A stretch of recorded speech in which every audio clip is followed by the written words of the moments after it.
Peace, family. It's your brother, Marc Lamont Hill. Welcome to Night School. Every night, Monday to Friday at 9 p.m. Eastern, here on the Marc Lamont Hill official YouTube channel, we hold Night School, where we break down the most intense debates, the most controversial conversation, the most urgent topics that are going on in the world today. And we don't do it like the other people do it. This isn't a drive-by analysis. This isn't some superficial talking point. It's not cable news, not even a podcast. This is a global classroom, and it's one that we take very seriously. And tonight, we got a lot of ground to cover, and we're going to actually start in Sudan. As you know, or should know, civil war has been raging in Sudan for more than a year, and the humanitarian crisis is only getting worse.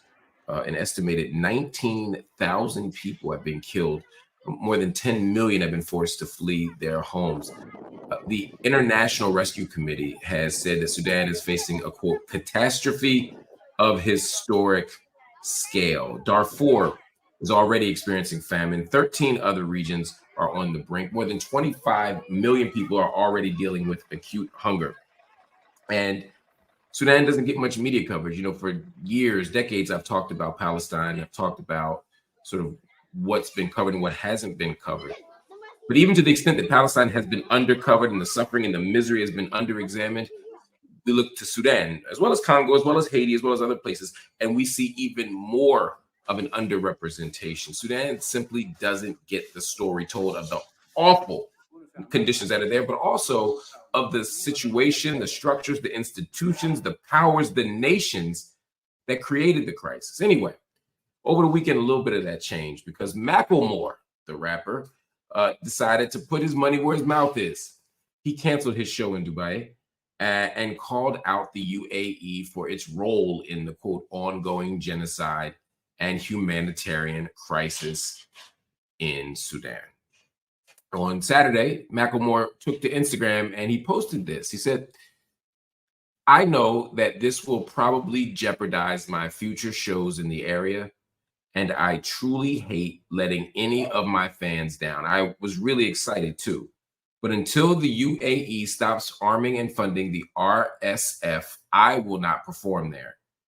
He also added this. He said, "I have no judgment against other artists performing in the UAE, but I do ask the question to my peers scheduled to play in Dubai. If we used our platforms to mobilize collective liberation, what could we accomplish?" Wow, powerful words. And of course, no response to date from the UAE. I would not expect that. The man was expected to play in October. And people have been calling him for months to not perform there. I have been part of boycott divestment movements where we call artists and say, hey, don't play in this country. Hey, don't play in that country. A lot of times the artists don't answer. A lot of times the artists ignore you. A lot of times the artists even get agitated. They get defensive. But this time, Macklemore, listen, Macklemore also made a song after what happened in Gaza intensified. I believe it was right after the invasion of Rafah, but he's been speaking out on Gaza. He's been speaking out now on Sudan. He's been speaking out consistently everywhere. And it is necessary because a lot of people don't even know the issue. Macklemore standing up and speaking out will draw attention to the fact that the war in Sudan, the civil war in Sudan, isn't just about factions that don't get along. Oftentimes here in the West, we use the imperialist brush to paint the Middle East and to paint Africa and to paint Latin America. And what we do is we make it seem as if these are just irrational people who've been fighting forever. And it's like, no, there is a regime that is being supported by powerful forces. And in this case specifically, the RSF, the Rapid Support Forces, have been supported in their fight against the Sudanese army. One of the challenges for years now has been trying to get peace. It's trying to get a truce, trying to get some kind of coalition government or some type of unity government between civilians and the military. But we've seen that not happen. And for months now, it's been very clear that a big part of the reason has been that weapons and money are being funneled to the RSF, which is a paramilitary organization again, which is keeping the crisis going. It's fueling the conflict, which is also fueling the humanitarian crisis, the dislocation, the starvation, the death of innocent people. And this isn't some crazy conspiracy theory. If you listen to people like Harith Idris, El Harith Mohammed, who is Sudan's ambassador to the United Nations, he has said very clearly that it's military support, it's financial support to the RSF that is keeping the war going. Of course, the UAE denies it. They always do. The Sudanese military denies it. They always do. But the evidence is there. You can investigate it for yourself. But the consequence of this, regardless of who said what, is that we are seeing the worst hunger levels in history, according to the UN. We're seeing atrocities. We're seeing, on both sides, by the way.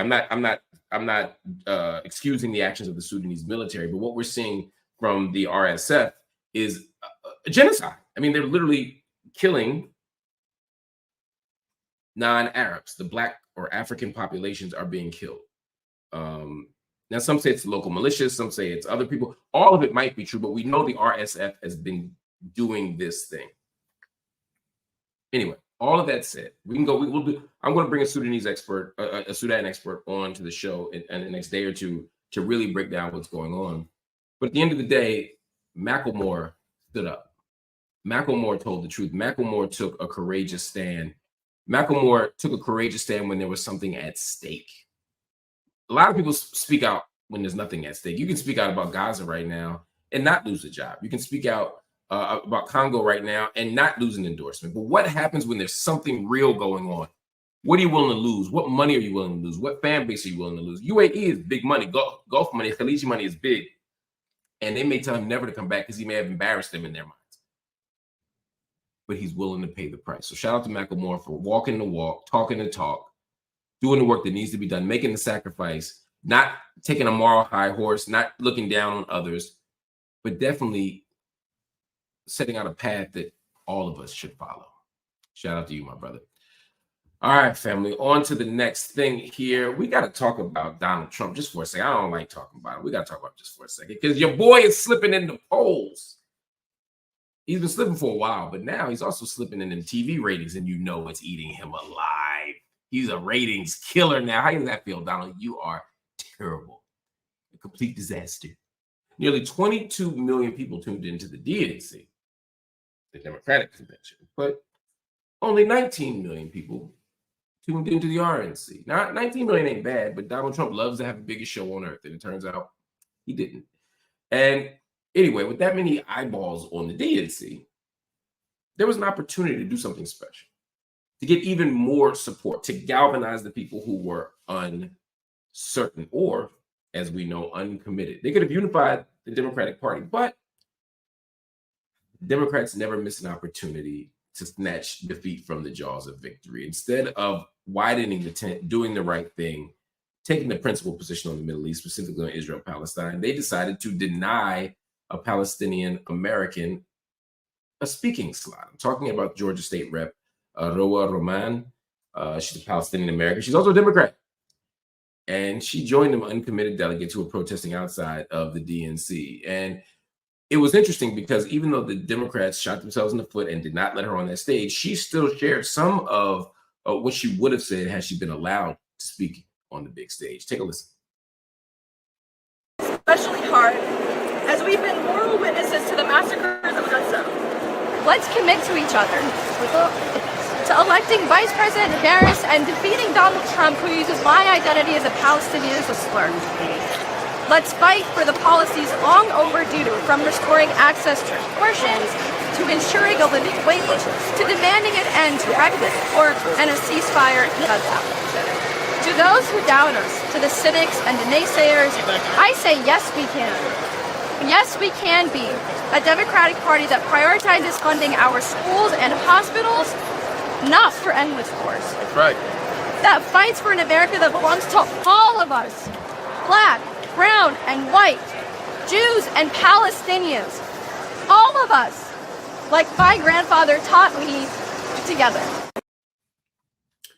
Beautiful words, beautiful speech, powerful speech, and a squandered opportunity by the Democrats. But again, that's what they do a lot of times. But anyway, a lot of people ain't going to hear it.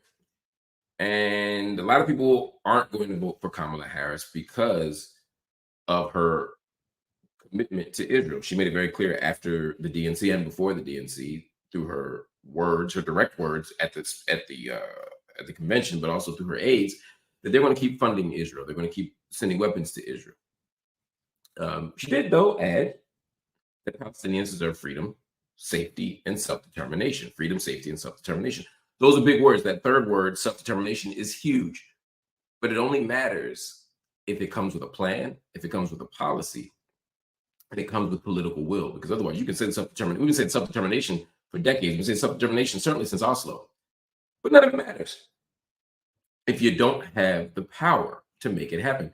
One of the ways to get the power to make it happen is when you have a mandate from the people. How do you get a mandate from the people? By getting the uncommitted voters to jump onto your boat, to get the uncommitted people to speak out. Now, if you're an uncommitted voter, or if you're a person who said, nope, I'm not pulling the lever for Kamala Harris no matter what, you are now in an interesting space. Some people are patting on your back for your courage. Some people are rewarding you or applauding you for your moral courage and your political clarity. Other people are saying, you might have this thing messed up. Well, that's what I want to talk about, right? Does the third party vote actually help or hurt the cause of Palestine, worse than, say, a non-vote?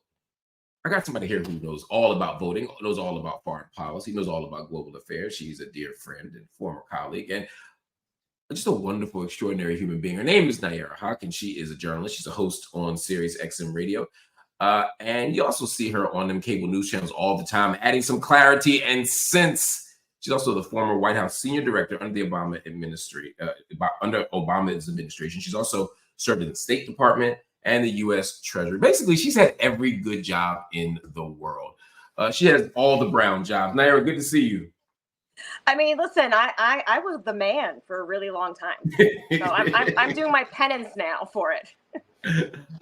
Understood. Well, you are paying it forward or paying it back quite Right. generously and quite beautifully. I appreciate you telling the truth to the world for us. But talk to me about this third party thing, because it's an interesting phenomenon. A lot of people are saying, look, the best way to leverage our power is to vote third party. It's what I've done in the past. Because if we vote third party, then they know they can't take our votes for granted, and they're going to have to get pulled to the left, similar to what the Republicans did with the Tea Party and all that other stuff. They pulled the party to the right, and they got their Donald Trump for it. What do you say? Yeah, so the Tea Party was actually movement within the Republican Party, right? They staked out a position that was more extreme than the mainstream. And that's what the uncommitted folks were doing. They staked out a position within the Democratic Party structure. So they had access to the power brokers. They had, a channel and something that the power brokers needed. And that's where the negotiations started. The challenge with third party voting, while it feels very good and it feels like a protest vote, none of the third party candidates have access to power right now. So when you're looking to actually influence the policy, which third party person is able to do that or has had a track record of doing that? So I look at it as a sense of idealism and feelings versus deep pragmatic reality of what the machine is of the Electoral College, which let me level set here. The system is clearly broken when the majority of the people speaking isn't how we actually elect the leader of the country. So I've spent a significant amount of time trying to understand how the system works and how choices actually get made. So that's the perspective I'm bringing. I'm not saying that this is how things should be. It's just the sad reality of how things are. So help me make sense of this, because particularly here at night school, my audience is going to say, wait a minute, this sounds like a mainstream Democrat just trying to tell me not to waste my vote. First, there's the moral argument that would push back against what you're saying, right? And that is to say, I can't support genocide. I see genocide happening, and I'm watching my country underwrite it. I'm watching my country fund it. I'm watching my country sanction it, either directly or indirectly. And from the moral perspective, I just can't do that. That's what a lot of people here are saying. But the second piece of it is, if we don't do it, if we withhold our vote, then we get the ceasefire. The leverage isn't once she's elected. The leverage is before she's elected, right? That if we hold our vote now, just the threat of a third party vote will pull her to the left. Or if she loses because of the third party vote, then the next time around, they will have learned a lesson and they will deliver our needs. What do you say to that? Yeah, the challenge comes in is that's a theoretical calculus. right? In theory, right? It's a moral argument about a personal feeling, which, by the way, totally respect, right? I get that. And people need to feel good about how they're casting their ballot. But while we're feeling good about it, that other side has been operating a machine and machinations to deprive us of our rights and access to the ballot and all sorts of things, right? They think about it in a very machine kind of way. When you look at that machine, the choice that they're making is, okay, if you're not with us, you're against us.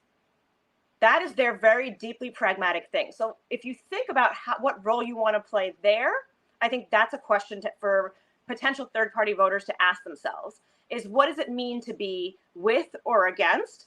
If the assumption is we will third-party vote in such a significant way that you will feel our power and fear us. Yes. Right? Yeah, the fear ended up in George Bush and the Iraq War. Right? That's what it really ended up in. And it ended up in Donald Trump. And here's what I mean by that. It is not, people are not choosing between, Republican, Democrat, and ideal. Those votes have to be cast and have to be divided among who's actually on the ballot. So if there is no third party vote, then those get divided between the Republican or the Democrat. So the third party pulls from one or the other. Right now, you have Bobby Kennedy and all of his anti-vaxxers and, brain worm people supporting Trump. So those are no longer a separate thing. They're definitely in the Trump bucket. So what is the Kamala Harris bucket missing versus the Trump bucket? That's the totality of where things are.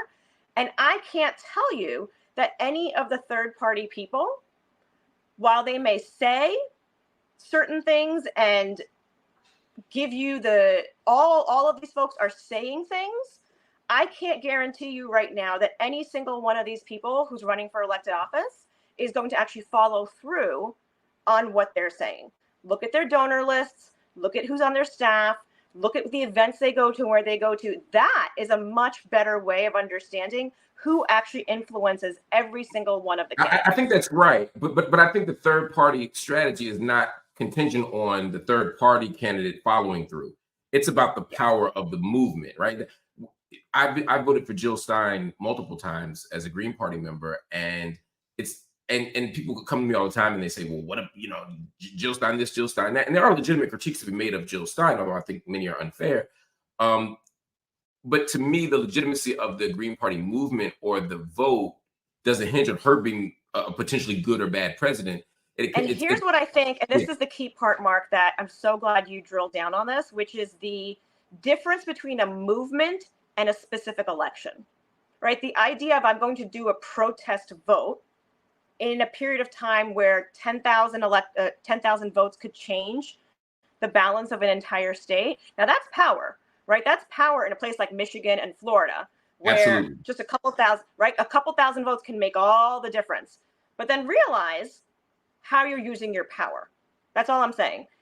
Protest voting in a place like Maryland or New Jersey, where everything is blue anyway, can be, in that sense, something that is speaking to your soul, but not necessarily impacting the binary result. The third party vote. The party doesn't care either. Like for example, if I get 100,000 people in California to vote green, Kamala Harris isn't going to give a damn. She's going to be like, I won. If I get 100,000 people or I get 1 million people to vote green in Texas, she's also not going to care because she won't go win Texas anyway. But if I get them to do it in Michigan or Pennsylvania, now everyone's eyes are open. That's why they're contesting Cornel West so intensely in Michigan, because they know that it only takes 20,000 brown people, 10,000 college students, 50,000 Muslims, whatever the calculations of demographic, sort of layers who are saying, look, we don't want to support Kamala Harris, and just like we didn't want to support Joe Biden, they know that he could help them lose. He could help the Democrats lose. Yeah. So I hear you on the protest, right? And I have advocated in the past. I think there's more effective ways to protest, right? I think there's far more effective ways to protest and to participate and to alleviate suffering than thinking about your vote as the only place to do that. This is why there's so many other things to do in being progressive and being an activist. Yeah, but take me back to the movement building thing, because I think a lot of third party voters, myself included, we don't see ourselves as just making third party votes when at least when I've done it in the past. I haven't done it just to protest. I believe that there was a movement we were building. I believe that we could get the 5% of the election, of the votes, so we could qualify for federal funding. I believed that we could generate. I didn't think we could win. I didn't think, Cynthia McKinney or Jill Stein or whomever was going to win that election. But I thought at the time that if we continue to build and grow, in 10 years, 20 years, maybe we could have a candidate. But you can't win the election until you lose the election. Yeah, and also, why are you playing not to win? Well, I think you're playing to win. It's like sports, right? Like you're not going to go 82-0, right? But you got to learn. You're going to lose some games, but you learn how to play together. You develop until you're ready. You want to win the big one. I think you go as hard as you can, but I think you also have to be practical too, right? Like we're not going to run. And that's the thing. That's what I mean. The building a movement is a year-round process. Presidential elections is a really messed up version of looking at very, very specific groups of people and how you influence them in very, very specific counties and states, right? I agree. And that's and it ultimately does come down to who's going to win. So in that case, that 3 to 5%, we already know there is no third-party candidate right now that is going to qualify for federal funding or be able to win this election. At this point in time, with 70 days out, a third-party candidate has power to the degree that they can impact one of the major two parties. That's what Bobby Kennedy, he cut his deal, probably get a cabinet position out of it. Right? He's like, I'm going to bring my voters over, right? So what are you going to use the power of what you have in this moment to do? Or are you going to ride it out for some potential movement building in the future that may have to happen under a Trump administration? None of these are great choices. It is just the reality of what we're dealing with right now. Yeah, no, they're all tough choices. And I think my hesitation to vote third party this time has come around the fact that I haven't been as satisfied with the movement building part that took place in 2016, right? But I've seen other movement building actions happen in other places where people are saying, like, for example, the Working Families Party is saying, we're going to build locally, we're going to fight for mayoral elections and council seats. And then in 10 years, when we have potentially in 10 years, when we have enough strength, then we'll make a hard run at president. And that's the difference between local impact versus presidential muckety muck, right? And I think so many, particularly a lot of folks from the Muslim American community, folks that I know, my family coming up, get lost in the presidential because it's so ever present. But it is actually the thing. Right. Yeah. But it's the thing that actually least affects our day-to-day lives. And everybody who is running for president right now, everybody on that stage at the DNC had some deep local roots to some state or another. Right. And so the local that's the movement building. AOC back in 2016, nobody was giving her the stage, let alone a standing ovation. She built a movement and she built local coalitions to help her advance. Granted, in an establishment party, but that's how. Well, I was going to say the critique of AOC is she grew and she built the movement and she built her stature, but she did so by capitulating. That she's now carrying the water for Joe Biden, saying that the president is working hard for a ceasefire every minute. He doesn't sleep at night. He's flipping over in his bed. She hasn't done that. She hasn't carried the water for him on. She's been very critical, right? Like you could do a little bit of both, right? Bernie still carrying the water for Kamala, and just today said absolutely you need to have conditions on all the aid, all the military aid. So this is where the internal tussle and the internal discussion, you can move that again, depending on which team and which group you're part of. That's again, this is a theory of the case, but hands down, the Democratic Party today is more left than it was certainly within the Obama administration. I think that's right. Let me ask you one more question for you. Would you feel differently if the candidates were more similar? For example, if it were Joe Biden running against Mitt Romney, would you then feel comfortable with with the third party vote? Yeah, I think some of what's gotten complicated in this one is that there's this feeling of identity on the ballot, right? This identity of American democracy, which has been hit hard, but then also the identity of, you know, Kamala Harris could be my daughter, or my daughter could be Kamala Harris, all of that. And that's the emotional piece that gets really tricky to untangle and say, but wait a second, what are the actual policies that we're supporting? And campaigns are designed to appeal to your emotions. Absolutely. What I say at the end of the day, right? They're designed to do that. At the end of the day, look at the ballot. These are the choices, and it's a deeply, deeply pragmatic game. I save a lot of my idealism for what I'm doing with my family, what I do with my students, what I do in my local community, and I am ruthless when it comes to elections. And I think for a lot of people, to your point, if the stakes are high and the gap is huge, you got to be practical.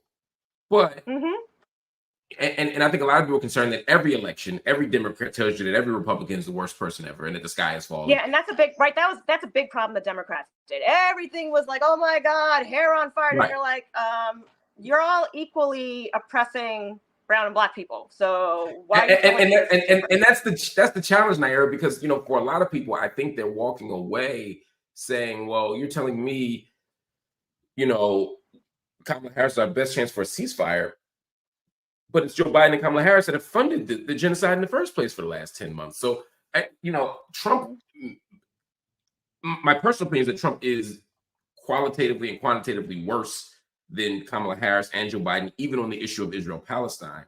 Oh, yeah. I mean, well, you could directly point to the emboldening of Netanyahu as a prime minister to when Trump decided to give him Jerusalem as a capital. They're like, oh, yeah, just take that. That's going to be the capital. Forget about international law.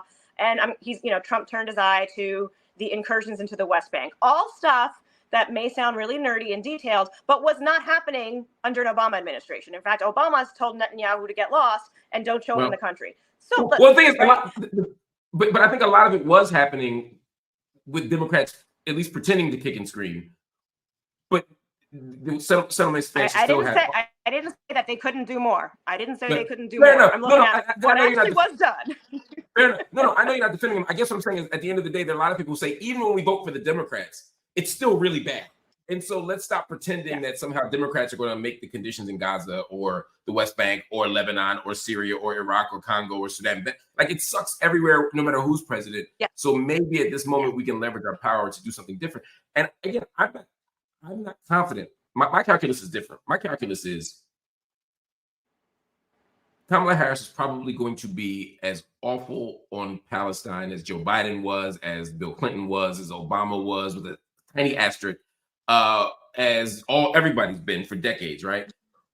And so I can't make my vote hinge upon foreign policy, because it's so hard though, Mark, because we do see people, and we've experienced this, right? Like one issue voters, the pro-life, anti-abortion voters, right? They created a movement. They created a movement over decades to overturn federal law and legal protections. But they did it by being deeply, deeply ruthless and working within one system and one party to take it over. Yep. Right. So you can be a one issue voter, but then you got to really think long, really think hard, and work within the structure. If you're not going to be a one issue voter, I think it's a little easier. But yeah, but here's the problem. But here's the problem, Nayyera. The Republicans have always made it clear that they are willing to listen to the pro-lifers, and they're willing to, you know, set shit on fire for the pro-life. No pun intended. I mean, metaphorically speaking, although the 80s were ugly. On the Israel-Palestine issue, Democrats have made it very clear that they're more Zionist than Netanyahu, right? If you have a sitting president right now, Joe Biden, who says, I'm a Zionist, right? If you have a vice president who says, I believe in Israel's right to defend itself, right, and its right to exist, which from my interpretation, I'm not speaking for you, but if you say I believe in Israel's right to exist, what you're saying is, I believe in Israel's right to exist as a Jewish ethno-state. And when you say Israel's right to defend itself, you're arming them to the teeth to continue to police and repress Palestinians. So for me, I don't have an issue with staying in a party and loading the ballot box until they move the other way. But Democrats have made it clear. Joe Biden literally would probably still be running for president if he took a more principled position on Palestine. He had no wiggle room. But that's the whole point then. I mean, that just proves your point, is that when individual leaders are not in the Democratic Party are not responsive to what are clearly movements that are building, they are forced to step aside, or there is some, I know this is not the kind of accountability people want, right? But like the accountability, Joe was pushed aside because the coalition wasn't going to hold for him. Now that coalition that Democrats need to win is younger, under the age of 45, women, people of color. And looking at that demographic, Gaza and a different view of what supporting Israel could look like has been very prevalent. However, it's a coalition. So when you give them a Kamala instead of a Biden, you give them the identity and all of those other good feels, can that coalition still hold? And I think what we're seeing is that the Gaza piece of that coalition is getting pushed to the wayside. That's the reality. And that's my frustration. It's all hat, no cattle. It's like, okay, we push them aside, the Gaza coalition. Come on in, guys. It's safe now. All right, we got rid of Biden. It's safe now. What's going to be different?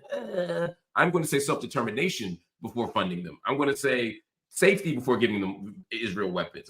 It's the same policy. And I don't see in the next 5 to 10 years, any Republican or Democrat saying they're going to defund Israel or do or have an arms embargo. What the policy reach and potential is to condition the military aid and enforce international law as it has been done in other countries, right? But part of the challenge with the movements are you ask for an extreme, and that's what pushes people a little bit along the way. But because you're not getting the extreme ask, and I don't mean extreme as a judgment, I just mean it's like the outside ask, right? If you don't get the outside ask, you give up on everything else over here.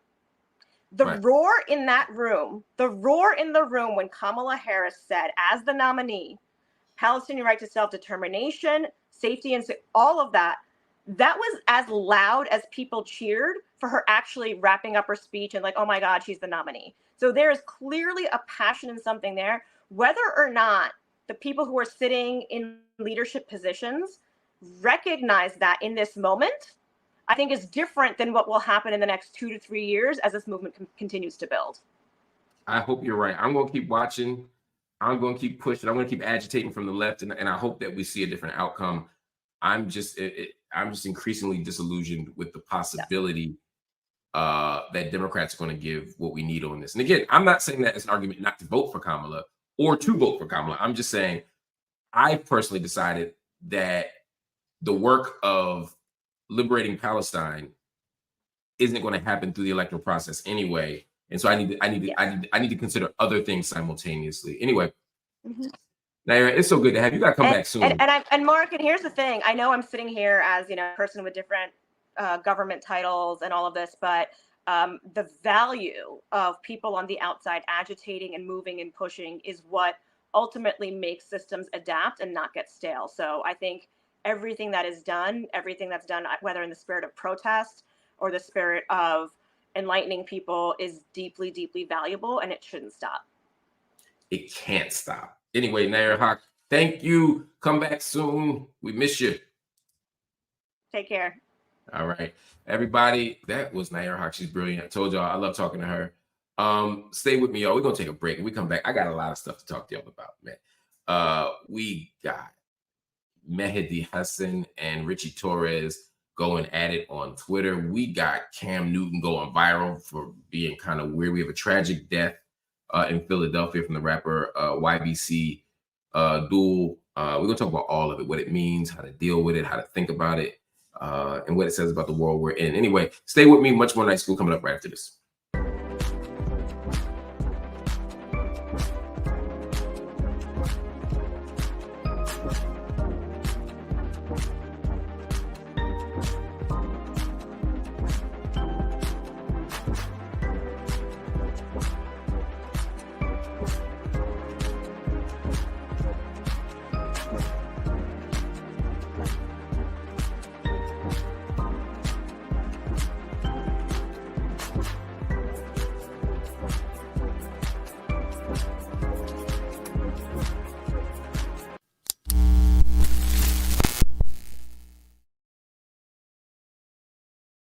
Welcome back to Night School, family. So much going on in the world. And if you're joining us right now for the first time, welcome to Night School. If you're joining us after weeks or months, thank you for hanging with us in the classroom. Make sure you hit that subscribe button, because some of y'all be hanging out with us and don't be subscribing. Subscribe to Marc Lamont Hill official YouTube channel. Also, like this video. I don't think you understand how much them YouTube algorithms appreciate knowing that you like this stuff. Also, you can share the content on social media, and you can also follow us on Instagram at Night School MLH. The link is posted in the description of this video. It'll take you directly to that page. All right, let's talk about some online beef. Mehdi Hasan, the brilliant journalist, got into a bit of an online contretemps, as they say in the hood, with New York Congressman Ritchie Torres, allegedly over homophobia. But it's very, very weird how this played out. If you look on Twitter, you see Ritchie Torres jumps on and writes this. He says, homophobic haters like Mehdi Hasan will attempt to define me in the hopes of defaming me. Let me take a moment to define who I am in relation to Israel. I'm a liberal Zionist to the core. I believe Israel should exist as a Jewish state and should be strong enough to defend itself from threats like the Islamic Republic of Iran, Hezbollah, Hamas, and the Houthis, and secure enough to prevent repeats of terror attacks like October 7th and the Second Intifada. I want Israel to survive and thrive as both a Jewish and a democratic state, overcoming challenges from the far left who threaten the former and from the far right who threaten the latter. I want to be there. I want there to be an abiding peace between Israelis and Palestinians. And I want the Palestinians to ultimately have a demilitarized state of their own that lives non-violently with the Jewish state. I dream of an Abrahamic world where Jews, Christians, and Muslims coexist in peace and prosperity, embracing our common heritage as children of Abraham. I am a critic of the modern so-called Free Palestine movement. I'm sorry, the modern Free Palestine movement, insofar as it seeks the destruction of Israel as a Jewish state, insofar as it embraces violence as a means of achieving that end, insofar as Free Palestine shows no interest in freeing Palestinians from Hamas. I am clear-eyed enough to see the need for not only a demilitarization of Gaza, which Hamas removed from power and brought to justice, but also the need for a deeper de-radicalization that sets the stage for a sustainable Israeli-Palestinian peace. That, in a nutshell, is what I believe. And you know, Ritchie Torres thought he ate with that post. Let me be very clear before I jump to what Mehdi Hasan said. And again, the reason Ritchie Torres wrote this is because Mehdi Hasan simply criticized Ritchie Torres because he says Islamophobic stuff. Ritchie Torres was criticizing the Democratic Convention. He was criticizing the Free Palestine movement. He was criticizing the people who attempted to take that stage and simply show representation of Palestinians in a party that says it's standing up for Palestinians. All Mehdi Hasan did was speak up and speak out. And then Ritchie Torres writes this bizarre treatise that is filled with just a bunch of foolishness, which I'll talk about. Because, yeah, he identifies as a liberal Zionist. At least you're being honest about that. But making it seem as if Israel is this innocent nation state surrounded by Hezbollah, Hamas, and Houthis is ridiculous. Saying that you want Palestinians to be free and self-determined, but you want them to live in a demilitarized state. In other words, you want them to live under the weapon, under the literal gun of the Israeli military. You are talking about occupation, my friend, except we're not really friends. You keep talking about the Free Palestine movement as if it's bound up in violence, as if an oppressed and occupied people don't have a right to resist. I'm not going to adopt a respectability politics that says that somehow we can only support Palestinians if they say they're nonviolent. Sometimes you got to be violent. When you're fighting an oppressive, violent state, you absolutely have to be violent. Hugs and flowers don't get you free from an apartheid ethno state. Just saying. Anyway, we can talk about that another time. The point here is that he called Mehdi Hasan homophobic. This is a problem. Mehdi Hasan is not homophobic. Mehdi Hasan is not a hater of anybody, but certainly not of the LGBTQ plus community. He's made that clear a gajillion times. He's spoken out for them. He's spoken up for them, but he knows that if it's a Muslim and it's a brown person, all you got to do is say they're homophobic. Just like all you got to do is say they're anti-Semitic. And when you do that, people jump on it because they think Muslims and brown people are pre-modern, they're uncivilized, they're barbaric, they're anti-democratic. He's playing on all the tropes. Ritchie Torres knows what he's doing. He is not just a useful idiot. Some people are useful idiots. Some of these right-wingers, they don't know what they're talking about. They parrot AIPAC talking points, and they do it to the satisfaction of their bosses and to the benefit of their own economic resources. Their coffers get filled and their ballot box gets stuffed. But that's not Ritchie. Ritchie Torres is too smart to be that dumb. Ritchie Torres was on the right side of this issue before he was on the wrong side of this issue. He knows where his bread is going to get buttered, and so he continues to follow it, even if it means smearing Mehdi Hasan. And so Mehdi wrote this in response. I won't do it in a British accent, although I'm very tempted to, but y'all would make fun of me because I do a terrible British accent. He said, FYI, for the newcomers, easily fooled, I've spent years defending the rights of gay people in Muslim countries. And he gives a link. He said, as well as here in the United States, from Ritchie Torres' Trumpist friends. Because remember, even though Ritchie's a Democrat on Israel, except for Palestine, he's a right-winger. On national television, it's literally on tape. And then he shows you him defending LGBT folk. But here is what Ritchie is doing, because they go back and forth. You can see for yourself on Twitter. What Ritchie Torres is doing is taking an old comment that Mehdi Hasan made decades ago and using it as if it is a measure of who he is now. Yes, I have to be honest. I'm a journalist. I got to tell the truth. Mehdi Hasan has made a homophobic comment before. He has talked about when he was a hyper-religious kind of posture, talking about queer people, but also straight people. Talking about Muslims and non-Muslims, sort of what it means to veer from the path of Allah. This means to be Allah, right? That's the idea. And he was wrong for that. Mehdi was wrong for what he said. But let's not act like he said it yesterday. He said it decades ago. And since then, he has identified his own words. He has spoken up and spoken out about those words. He has rejected homophobia. He has rejected those words. And he hasn't just rejected the words, he's made the word flesh. In other words, after Mehdi spoke out against homophobia and denounced his own words, he has spent decades now standing up for LGBTQ plus folk. What else you want the man to do? There's nobody who thinks Mehdi Hasan is homophobic, including Ritchie Torres. But this is the game that he plays. Ritchie Torres is dishonest. Ritchie Torres is untrustworthy. Ritchie Torres is unprincipled. And I'm glad Mehdi clapped back. I want you to go to Twitter and read the whole exchange between both of them. But please understand that this is the game that they play in this world. The struggle of Israel-Palestine, you're going to get smeared if you take the right side of history. If you challenge Zionism, you're going to get smeared. And you just get smeared with anti-Semitism. But now he's smearing them with homophobia. Wow. Anyway, y'all, we're going to take another quick break. We'll be right back with more. I got to talk to you all about this thing that happened in Philadelphia. It's got me shook. Let's talk about it. I'll see you in a minute.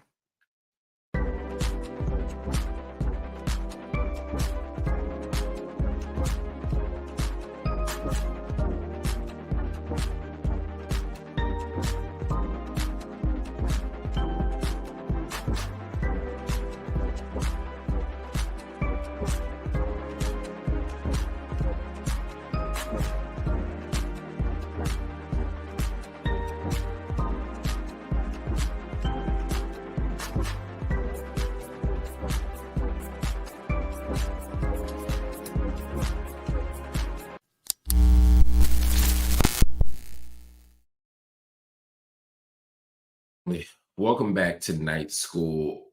A few days ago, a Philadelphia rapper named YBC Dul was killed. Now, some of you don't know who YBC Dul is. If you're old like me, you might not be aware of the brother, but I became aware of him as a Philadelphian, and he was murdered. If you know about him, you might have known about him because just about a week ago, he went viral. Why did he go viral? Not for a song, not for a beat, not for a verse, not for a battle, but because YBC Dul was seen on social media in a graveyard, literally digging up the grave of one of his ops, one of his enemies, somebody he had a beef with on the street. And he was mocking the person that had been killed by literally going there, taking a video camera and digging him up. The day before YBC Dul was shot to death, he was making a video. He was seen on video, rather, where he said that he had never been shot at, where he'd never been robbed, that basically he was untouchable in the city. And the next day he was killed. I got to tell you something. I'm very upset about this. I'm very sad about this. It's tragic. I don't know YBC Dul. I don't have any affection toward him. I don't have any hatred toward him. He's just a young Black man who's been killed over something senseless. He's 25 years old. He's too young to die. But I don't really have an investment in this story as much as I have an investment in the bigger picture. Issue number one. Since the pandemic, my city of Philadelphia, these kids have been warring. Rap beefs, street beefs, internet beefs, they've all been mixed together. And everywhere I look, I see all these people talking about their ops, all these people talking about their enemies, all these people battling and fighting and shooting each other over very little. We know in our society, especially in America, especially in urban America, that when people are denied access to resources and the resources become scarce, the fight for them becomes very intense and increasingly ruthless. And at a moment when we didn't have jobs, when we didn't have possibility, where schools were shut down, where after school programs are shut down, where economic opportunities are deprived and denied, you see young Black men, unfortunately, fighting over the resources and the territory that they procure, that they get through off the books activity. In other words, you got to hustle to survive. And when we all hustling trying to eat, we going to battle over the small amount of shit we got to fight over. I hear that.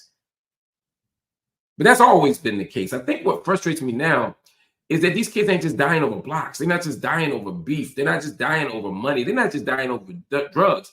They're dying over clout.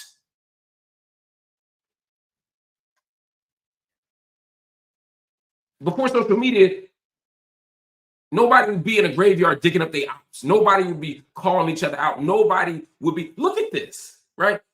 Nobody would be doing this prior to social media. But now social media gives you an opportunity to go viral. It gives you an opportunity to have a moment. So he ain't got to be in the studio just making music. And I'm sure he was a fine musician. I'm sure he was a great rapper, but he could spend his money not in the studio, putting down bars, but instead doing this, because this will get you 1 million views. This will get you on World Star. This will get you on all these YouTube shows. This will get you in the rap world discourse. And so they do it. So if you take people who are already desperate and vulnerable, you take people who are looking for a way out, you take people who have been fed a healthy dose of white supremacy. We've been taught to hate each other. We've been taught to not look at our open enemies as such, but instead to look at our brothers and sisters as our enemies. With all that happens, it's easy for a case like this to happen. And I mentioned that open enemy thing for a reason, because a lot of these rappers are killing themselves and getting killed and killing each other over words that are spoken on white media platforms. I gotta say, they go on Vlad, they go on No Jumper, they go on all these podcasts and YouTube shows by white people, and they confess their crimes. They confess who they shot. They tell these people where they buried the body. They tell people where they sell dope. They tell people when and where they rob people. So many people are going to jail or going to the graveyard because y'all love white people too damn much. You would never go on a Black show doing that. And I don't want you. Don't come on my show doing that shit. Don't come on my show telling me your crimes. Don't go on my show telling me who you killed. Don't go on my show telling me what your next movie is. I don't want to be a part of that. But these white people will platform you. They will exploit you for money, and they don't give a damn if you go to jail or to the cemetery. So I need these stories to stop. I need there to not be another YBC Dul. And I know some of y'all love YBC Dul. Some of y'all love the people who hate YBC Dul. I'm not in the beef. I'm old. I got kids his age. I'm not worried about the rap beef. I'm worried about this stuff stopping.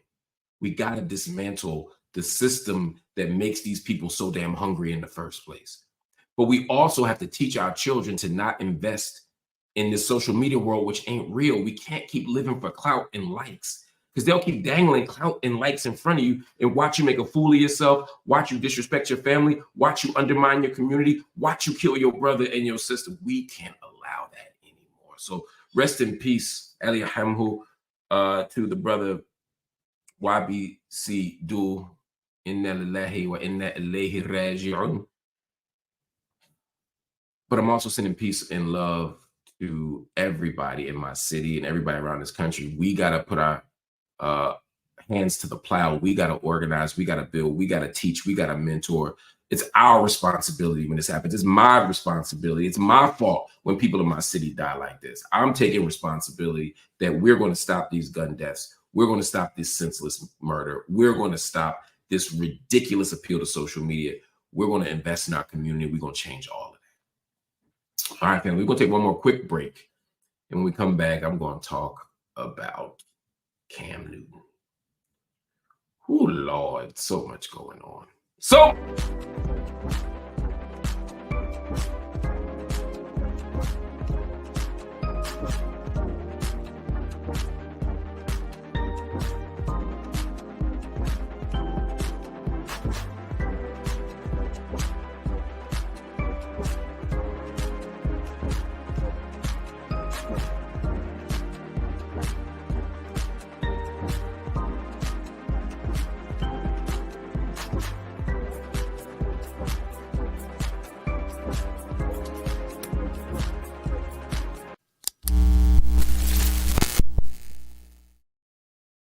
Cam Newton has gone viral again.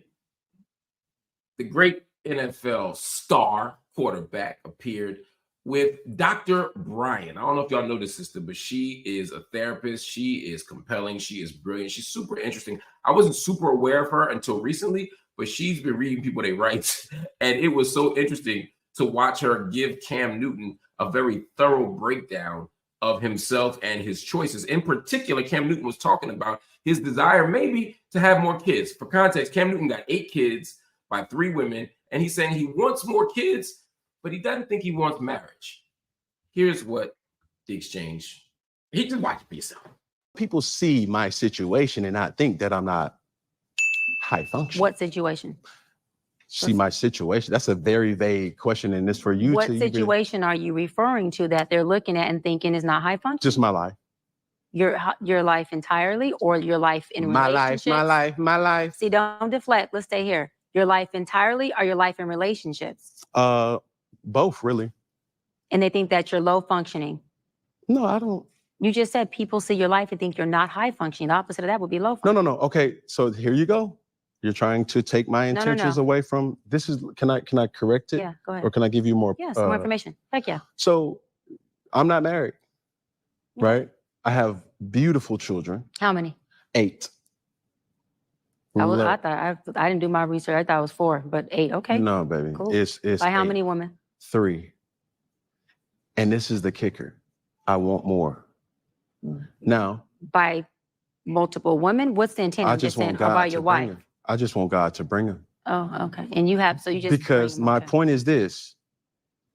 My desire to get married is lower than my fear of divorce. So, as you would say it, Dr. Bryant, you said it, I didn't say it, I will agree. I'm just taking my time. You're not taking your time. I am, though. You're being very action-based. You're not taking your time. You're being very action-based. I'm taking my time. You're being very action-based. You have 8 kids with 3 different women. Yes. You are creating, procreating, and multiplying. That is not taking your time. You're being very selectively active.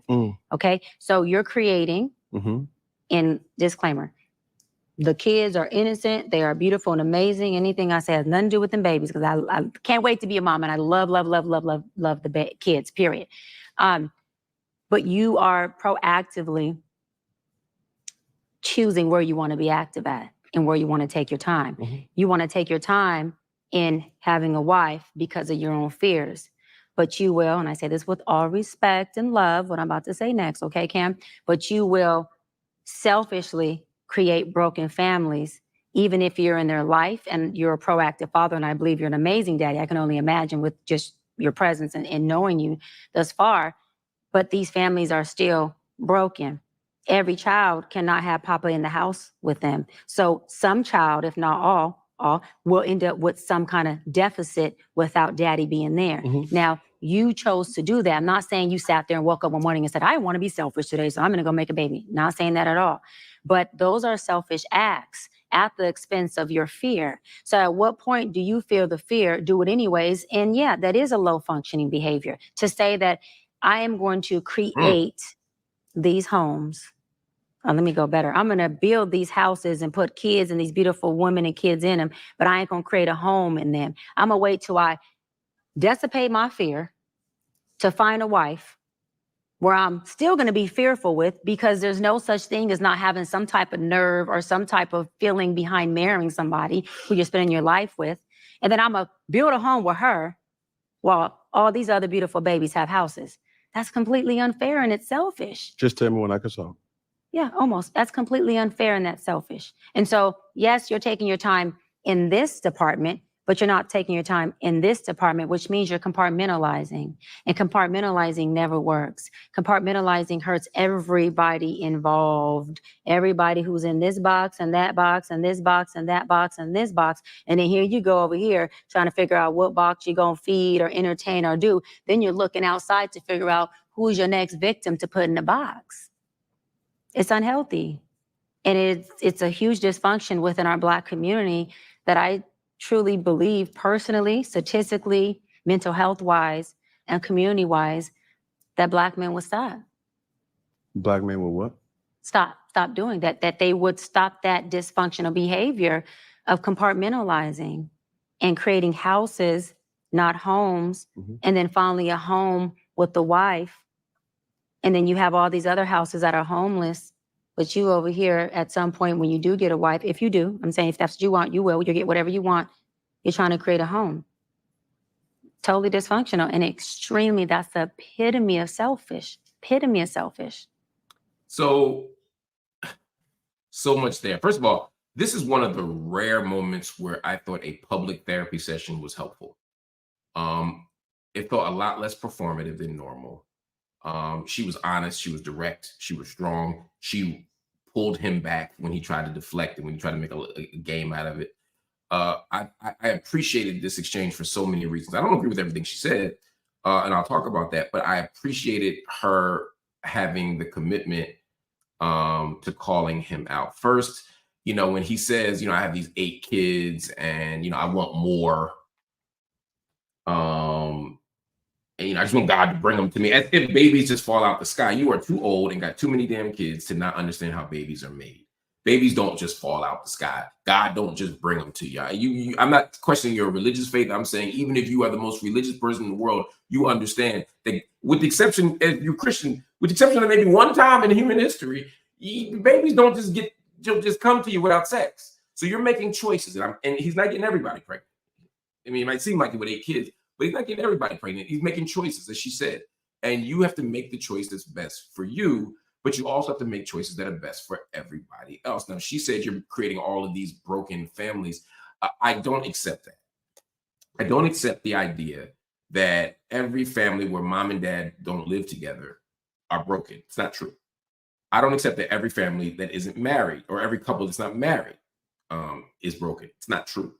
I don't accept the fact that every father who's non-custodial is part of a broken family. Black men are very involved in their families. They're very involved with their children. Non-custodial fathers, Black non-custodial fathers, are the most involved with their children. We don't live in a hospital. We still take you to the game. We still eat with you. We still go to the school. We still do activities. I'm just picking examples here. Black men are very active. So I don't want to reinforce the narrative that somehow Black men in general are terrible fathers. That's not it at all. I think we need to dispel that myth. But she was talking about something else. She's talking about the fact that if you have 8 kids at the same damn time or near the same damn time, you can, in at least 3 different households, and maybe in 3 different cities, you can't possibly physically be in all those places unless you're going to put them on a commune, unless you're going to do it in a kind of co-parenting, co-wife, co-husband thing. There are countries and there are cultures that do that. But if you're talking about just, you got 3 kids in Minnesota and 3 kids in Tampa Bay and 3 kids in Chicago. You can't possibly be present for everybody in the way that you need to. And the fact that you haven't been present in the way, again, not saying Cam's a bad father. He may be the father of the year. But the fact of the matter is you can't be in 2 places at one time. You can't be in 3 places at one time. And so if you're doing that and planning for more, maybe 5 more kids with 3 more people. So now you got 13 kids and 6 people. You can't be everywhere. And she's saying, don't act like this is just happening to you. Take ownership, take accountability and say, I am creating this situation. And the fact that he is creating this situation is a low functioning behavior. I think she's absolutely right about that. Again, a family isn't a family only when a man is in the house. A family isn't dysfunctional because a man isn't in the house. I'm not going to buy into that patriarchal logic either. There's lots of ways to have healthy, strong families. But if you are committing to parenting and then you commit to parenting 8 more times or 7 more times without a plan in place and without a model that's functional in place, it is an unhealthy behavior. It is a low functioning behavior. You can pretend that it's not. You can pretend that it's cool, but it's not. And I've been watching this on the internet for the last 3 years. I've been watching it with Nick Cannon. I've been watching it with Cam Newton. And Nick is a friend. I love Nick Cannon. But this idea, and again, being rich helps. It makes a lot of things. You can private jet on Thanksgiving and go to 5 different houses. You can bring everybody together for Christmas in Hawaii with 15 kids or whatever. But you still can't be emotionally available for everybody. You still can't be physically present for everybody. Not for everybody. But I've been watching people on the internet celebrate this and say, well, it's his choice. It's his life. Well, yeah, it is his choice. And it is his life. He has every legal right to do this. But we do make moral and ethical judgments about what's healthy. And as a community, because I'm only worried about Black people. As a community, we have to make sure that we're doing what we need to do to build healthy communities, healthy families, healthy children. And again, marriage ain't the solution. I'm not telling everybody they need to get married. I'm not telling anybody they need to get married. I'm not telling anybody they need to live with the mother or father of their child. I'm simply saying you can't have 13 of them. You can't have 8 of them at the same time and think you're being healthy. That's a different thing, and that don't work. So shout out to Dr. Bryant for calling out that behavior. I suspect if she kept talking and I kept listening, we'd find more disagreements because some of this stuff felt very traditional, conservative, patriarchal, respectability stuff. But some of it is just real. And as I get older and think about things differently, some of this stuff ain't about respectability. It ain't about white people. It ain't about Republicans. It's just about being healthy. But I do appreciate Cam Newton for speaking out. He told his truth. And more importantly, he listened when someone offered a pushback. He didn't dismiss her. He didn't disrespect her. He wasn't combative. He was a little childish at the moment, but that's just him being him. It was a very different kind of exchange than what I heard when she pushed back against Nick Cannon. Do we have that clip? Show that. You and I in a heated scenario, I'm fleeing from the lack of control. Okay. Because when there is no control, there's chaos. And in that setting, if you on high, I'm on high, and I know that it can only bubble over because neither one of us have control of the moment or of our emotions. Right. It's only going to get worse. I only run when I'm like, you know what? I don't have control over this situation. Yeah. And as someone who likes control, I'll be back when I have control. But okay, I love that. This is so good. What is control? A song Janet Jackson put out in the 80s. You're right, exactly. You see? Control. See? Don't deflect. Bring it back here. Don't deflect. You see, he just fleeing. That's it, fleeing. Bring it back. Bring it back. You ain't fleeing. At the root of control, what is control? For one, it's an illusion. What is at the root of control? Ego. Okay, then that's fine. What is ego? What is ego? The root of ego is what? It's protecting my vulnerabilities. It's an insecure little boy. That's what the root of control is, because it's an illusion.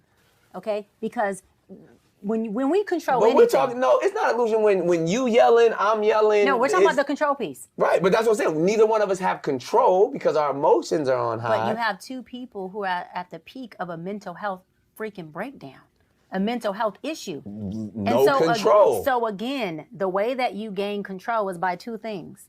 You use 2 tools.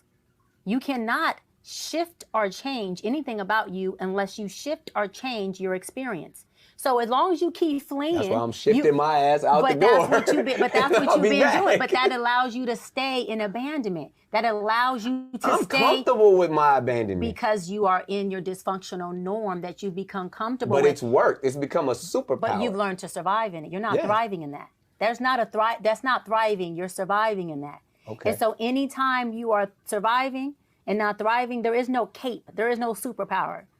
There's no superpower in a lack of mental health. And there's no superpower. But it's worked for me. Like you said, I mean, you know why it you worked read for you? me well. You know why it worked for you? Why? You know why it worked for you? With all due respect, seriously, to all the women that you've encountered, ladies, I'm saying this. The reason why it's worked for you is because you have chosen and to prey on low-functioning women who don't have the emotional intelligence. No, I'm going there. Who will allow you to do that, Nick? And when I say allow, it's not a control thing. When I say allow, I'm not saying that she sits across you and says, this is what you won't do, you're crossing a boundary. Nick. I disagree. Yes. This is why I disagree. I mean, one, because why you're gonna make sure, but you gotta go in protection mode too. But I'm saying because you could say from the high, all the high value women that I've but ever I didn't say high experienced. value. But okay, I'm giving compliments. But I'm just saying I'm like, wait a minute. for the people who there's a are difference. even of them being, because Nick, first of all, we are functioning women will allow you to function low with them. Nick, you could not function that low. So this is Nick, everyone's low functioning at some point in their life. You could not function low with a woman of my functioning, not See, because now I'm you challenging superior. me. Not because I'm superior. Listen to me say this really quick. Not because I'm superior to any other woman, but because I do have leverage. I've been in my field for 17 years, so we get that. But I've done the work, meaning you won't have an opportunity to get hostile with me, and you may want to flee, but fleeing would not get you a payoff with me. Wait a minute. I'm not the hostile individual. But this is that's my point. Did you hear what you just said? We said the same thing. You would never have the opportunity to get hostile with me. Yeah, because I control myself. Hold on. Okay. I have full control of my. But in your sense, because that's what I'm saying. Because even the only reason I say what I disagree, because at some point we've all been low functioning. Yes. And we have to accept that. Yes. So to label that is like, all right, well, at some point everybody's going to be in their low state. Everybody's going to be vulnerable. Everybody's going to feel empty. But everybody's going to yearn something. Mental health, and when it comes to relationships, the beauty of a great relationship is where I'm weak, you are strong. So therefore, I have dealt with some people that balance me and are equally yoked. And at times, have I been manipulative and prey on certain things? Yes, because I'm a man. Right. And but not all men do that. We don't want to blanket I'm all a man, men. and all I will men take do advantage. not prey and manipulate. Not all men. First of all humans prey and manipulate, but in a man in a relationship, not in a praying way. If I see that I can say, okay, I feel like I need this and this person has this, I'm going to do and say whatever I need to do to get that. But Nick, again, law of attraction. We attract who we are despite of who we think we are. You used the word, you said women who are equally yoked to you. Yeah. Equally yoked comes in many different facets. 100%. Balance, if anything. They have been equally yoked to your low functioning dysfunction that you have learnned to survive in. Because I use my tools to, because first of all, you're acting as if I'm entering every scenario with the full me, and every time someone meets someone, you're meeting their representative. I know how to turn on the perfect man. Depending on the person, therefore I may have manipulated a situation, and therefore, so it's to no discredit to anyone else, but I've come into every situation. I can be God-fearing, celibate, the one that you want. I can tell you everything that you want in a man and show you that. I can open the doors, lay down the cloak, send the jet, do it all to be like, oh my goodness, I've never, and then Toxic Nick shows up, and you like, this motherfucker got me. No, but he done gave me the draws, and I ain't heard from him in 3 weeks. What you said is perfect. No, what you said is perfect because you named all of the low-functioning, superficial things that a low-functioning woman would fall into. Church, women, that ain't low-functioning. Baby, any woman, we going to see the Lord together. Any woman or man, or the mosque, wherever you want to go. I know them both. Any person who's done the work, who gained a sense of self, who's worked on their pain pockets, who's worked on their trauma, are still going to be vulnerable. They're going to be vulnerable. They're still going to yearn. And late at night when you're sleeping alone, you're going to go, I wish I had a strong man to rub my back. They're going to be imperfect, but that person would want a strong I wanted you all to see the long version of this for a reason. One, it's just a fascinating dialogue, and it's interesting contrast. And again, Nick wasn't disrespectful or adversarial, but he was in such a defense mode, in my opinion, that he couldn't fully receive the critique that she was offering. And again, you don't have to agree with everything she says. Also, one difference is also this was his show as opposed to, so it's a different platform. You know, it's a different situation. But there's something super interesting about watching this exchange. And again, I don't believe that I have some superior identity. I don't have a better life. I'm not a better person. I'm not a better parent. I'm not a better partner than any of these guys. I'm not saying this from any moral or social or romantic high ground. I'm watching the deflection. I'm watching the pushback. I'm watching the refusal to recognize that we have toxic behaviors. And that they need to be corrected. Even as we own some of them, the ownership of some of them just becomes an escape hatch, not have to deal with the fundamental reasons, the insecurity she talked about, the little boy she talked about, the pain she talked about, the ego that he talked about. And so when I watched that right after watching Cam Newton, I'm like, well, at least with the Cam one, there was an opportunity to receive this. I don't know if Cam's going to listen. I don't know if he agrees with her ultimately, but he at least took in the full critique. I wish Nick had done that more and not pushed back so much that the sister didn't have an opportunity to fully articulate her point of view, which again, for me, is not shaming people. It's not going into some conservative mode of our families have to look a certain way. You have to have a certain number of kids. You have to have a certain number of this. You need to be married. None of that stuff. That's not what I'm saying. I'm saying that we have to make healthy choices. And if we continue to choose people in our lives, not just romantic partners, I'm talking about business partners, friends, family, employees, whatever, who enable the worst parts of us, who reflect the worst parts of us, and who continue to nurture the worst parts of us. And so when I see Nick Cannon, you know, talk about having, I don't even know how many kids Nick has anymore. I've lost count. But I'm sure the internet will tell me really fast. 12, it is 12, okay. You know, when I see Nick with 12 and Cam with 8, and now we see 20 kids across a lot of people who are all in the same age bracket too. I mean, it's one thing if they're not 20 years apart. They're some of these kids are 13 months apart, 5 months apart. Some are the same age. We're spreading ourselves thin, but we're also doing a certain kind of ego work, and we're also working out some untreated trauma that it's not clear what it is. And until we work that out, we're going to continue to create unhealthy situations for ourselves and these babies, these beautiful, wonderful, perfect babies. The problem is when you're famous and you do it, or when you surround yourself in a patriarchal cultural context, which is what social media allows for, on top of the fact that we're in a patriarchal society, it's easy to get reinforcement. Oh, he's building his tribe. He's creating his legacy. He's making more of him. And it becomes a kind of ego-driven or even narcissistic project rather than one that's about love or commitment or community or family even. And that scares the hell out of me. So shout out to Dr. Bryant for breaking this down. You know, let's get Dr. Bryant on the show. I don't want to break me down. I get nervous, man. I'm scared. But I would like to talk to her about the work she does and why she does it and how she does it, because I think that's important. And shout out to all the people out there who go to therapists, who talk to therapists, who make choices, who reflect on their choices, who try to heal every day, because we all broken. We all cracked. We all messed up. We all imperfect. I am at the top of the list of mugs who are imperfect and broken. So I am not better than anybody I'm talking about. I'm just saying we got work to do. And we got to do it together. All right, family. That was it for Night School tonight. Thank you for watching so much. Make sure you hit that like button. Let them YouTube algorithms know that corporate media ain't the only game in town. We're fighting a valiant fight, but we need your help. And the like button helps give us that help. The subscribe button is your friend too. If you're watching tonight, make sure you subscribe, because when you subscribe, you know what happens? You make our social media footprint bigger. You make our YouTube footprint bigger. And that allows the content to get to more people. And if you're so inclined, make sure you hit that join button. Become a monthly subscriber to the channel.